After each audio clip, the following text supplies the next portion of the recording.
Ya, setiap kemauan pasti ada jalan, setiap usaha pasti bisa terwujud. Selamat datang di Audition Podcast, podcastnya SMK Negeri Pangandaran.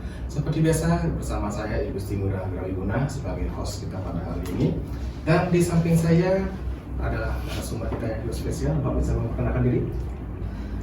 Terima kasih Pak Lurah. Jadi nama saya Kadek Sumeda Tawan. Ya. Saya guru sekaligus diberikan tugas tambahan sebagai wakil kelas sekolah bidang kurikulum. Iya, Pak Wakil Kurikulum ya ke depannya. Iya, boleh dipanggil Pak Dek boleh? Oh, Pak Dek ya, tak usah Ya, Pak Wakil Kurikulum. Oh, Terus serius ya. Oh, jangan serius-serius banget. Oke. Ya, pada kesempatan kita kali ini, ya, mumpung ada Pak Wakil Kurikulum sini, Pak Dek ya. Iya, ada Pak Dek sini. Saya ingin bertanya-tanya sedikit terkait dengan persiapan pembelajaran di SMK Negeri Pangandaran. Ya, kita tahu kita masuk ajaran baru kan? Ya. Tentunya ada beberapa program yang mungkin menarik untuk dibahas. Ya. Apa saja kira-kira Pak? Baik Pak Lurah. Jadi masuk di tahun pelajaran 2023-2024 ini tahun ini kita akan punya 25 rombel. Jadi totalnya dari kelas 10 9 rombel, kelas 11 9 rombel, kelas 12 7 rombel. Jadi ada 25 rombel dan dari 25 itu kelas 12 yang keperawatan sama farmasi sekarang ada di dunia kerja dan PKL Selama magang ya? dan magang ya. Yang masih ada nanti kelas 10, kelas 11 dan kelas 12 PHT, perhotelan dan kuliner. Memang ada anak-anak kita masih juga di luar ya, anak-anak perhotelan yang masih ada diminta oleh Tudi, masih ada di tempat dari worker ya? Dari worker, nanti diminta oleh Tudi.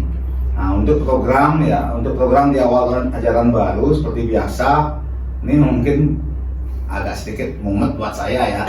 Di ajaran baru pasti banyak sekali kerjaan yang ada ya.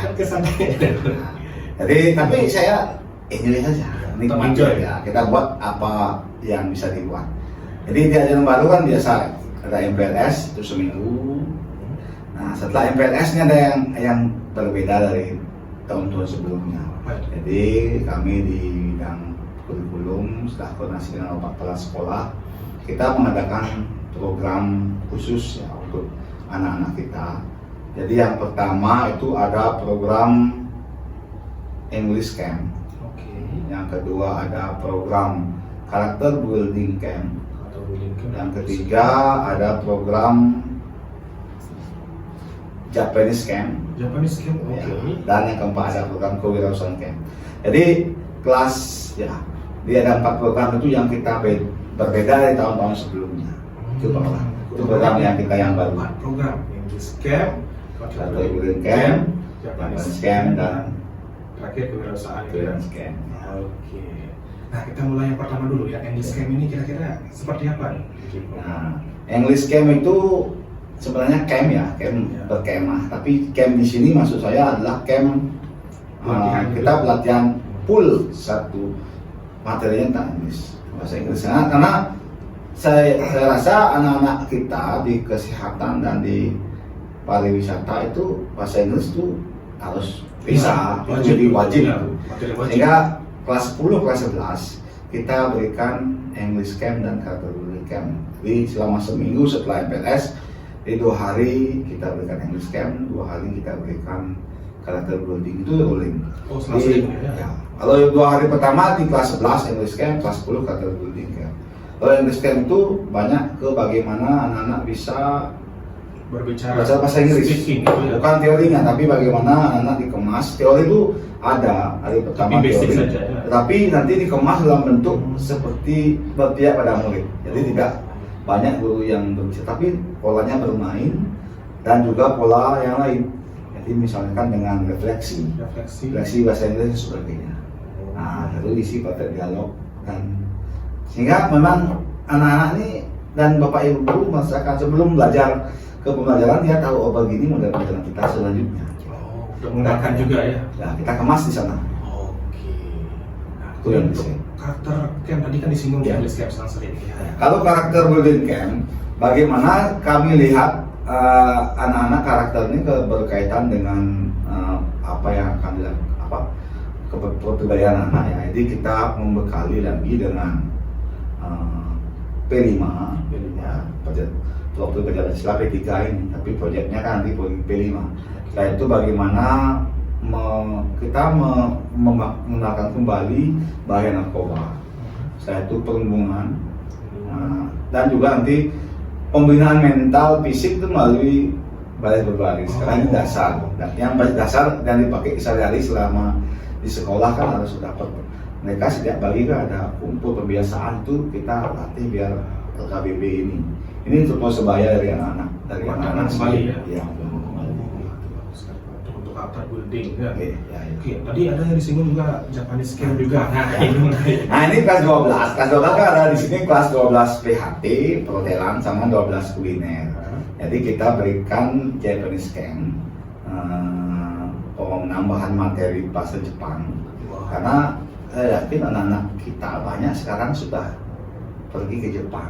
Ya, tidak hanya soal Inggris juga, Jepang Iya, juga. Jepang juga kita berkali walaupun cuma beberapa hari mengenal lebih awal, nanti lebih lanjut di pengaturan kurikulum sudah kita atur bahwa bahasa Jepang ini menjadi pelajaran yang pilihan di kelas 11.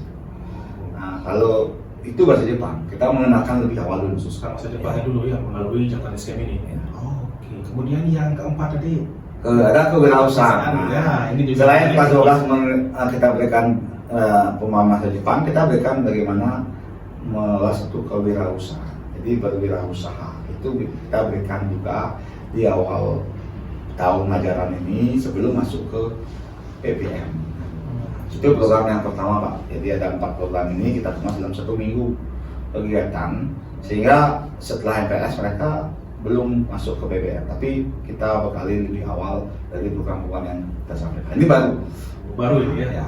Nah, ke depan tuh jadi lebih banyak, bisa sampai kalau terbutin bisa kemah, sebenarnya kan luar biasa. Ya. Nah, ke depan kita akan programkan lagi biar lebih bagus pengemasannya. Ini kan baru pertama. Baru kita cobakan. Coba dan hasilnya juga sudah lumayan. Ya lumayan, anak-anak kita luar biasa ya. Kemarin saya lihat Bapak Ibu guru juga sangat enjoy ya. Karena pengajaran kita berbeda. Sekarang kita sediakan kertas terus ada spidol warna sebagai kertas berwarna, sehingga itu bisa dimaksimalkan oleh Bapak Ibu juga. Ya, kreativitas. Jadi tidak mesti dengan ceramah sudah tidak sekarang tidak cocok rasanya. Old school atau jadul. Ya, itu. Makanya kita kemas dalam bentuk bermain peran di banyak, sehingga anak-anak itu bisa mengungkapkan apa yang ada di ya. dalam ini. Bagus sekali ya. Oke. Jadi tadi cukup padat dan cukup menarik sekali ya program untuk persiapan pembelajaran ini, sekaligus mengenalkan pada BSMK ya. Ya 1 minggu setelah itu. Kalau setelah itu baru kita masuk ke PPM. Oh, baru masuk PPM. Ya. PPM juga kita tahun ini rancang berbeda. Wah, seperti apa itu? Nah, kalau PPM dulu kan kita berbasis mata pelajaran ya. Jadi di sekarang kelas 10 kita memang masih berbasis mata pelajaran. Jadinya anak-anak sesuai jadwal pelajaran. Perlu umum campur dengan dasar-dasar kompetensinya. Tapi di kelas 11 dan kelas 12 kita akan mulai tahun ajaran ini kita memakai blok. Jadi kita bloknya sebulan. Jadi blok sebulan. Kelas 11 itu kita bagi, ada yang beberapa anak yang mapel bloknya umum, tidak masuk mapel kejagoan. Tapi di sana masuk mapel produk kreatif. Jadi anak-anak sebulan ini akan belajar tentang produk, tidak belajar tentang praktik. Tapi kalau ketika anak-anak dapat bloknya adalah blok praktik, berarti mereka tidak akan mendapatkan pelajaran full praktik, sehingga tidak fokusnya tidak lagi ya mau belajar umum lagi, tapi dia khusus belajar tentang praktik. Nah, praktik ini sendirinya kalau di keperawatan kita praktik langsung ke RPS, formasi ke RPS. Nanti yang di Popol Umum ada produk kreatif, inilah pelajaran yang menghasilkan suatu kewirausahaan. Nah, tapi di PHT, di perhotelan kita sekarang buat namanya pabrik karya. Jadi anak-anak setiap hari akan ada di sekeliling sekolah membersihkan sekolah. Itu pabrik karya dibagi laundry dan sebagainya. Sehingga memang matang ya di sana. Sehingga tidak lagi kayak dulu. Itu saya evaluasi seperti itu, refleksi dari anak-anak. Dia belum praktek, besok dia mau tugas ini dan tugas ini sebagainya. Hanya pusing artinya. Itu yang kita buat sekarang. Kita cobakan sebulan. Kalau misalnya itu berhasil, bagaimana kita akan refleksi lagi, kita refleksi. Terus ya. Ya, refleksi itu penting sekali. Iya. di sistem blok itu seperti ini kan? Iya. Seling, ada yang dapat jam apelnya, ada yang dapat Iya. lebih jerumannya. Sekaligus memantapkan itu nih. Iya, mantapkan. Nanti refleksi itu penting. Jadi setiap ada kegiatan kebenaran, setiap minggu kita refleksi. Nah inilah kita akan sasar ke komunitas. Oh, komunitas lagi. Ya, karena kita punya komunitas Pak. Wah, apa itu?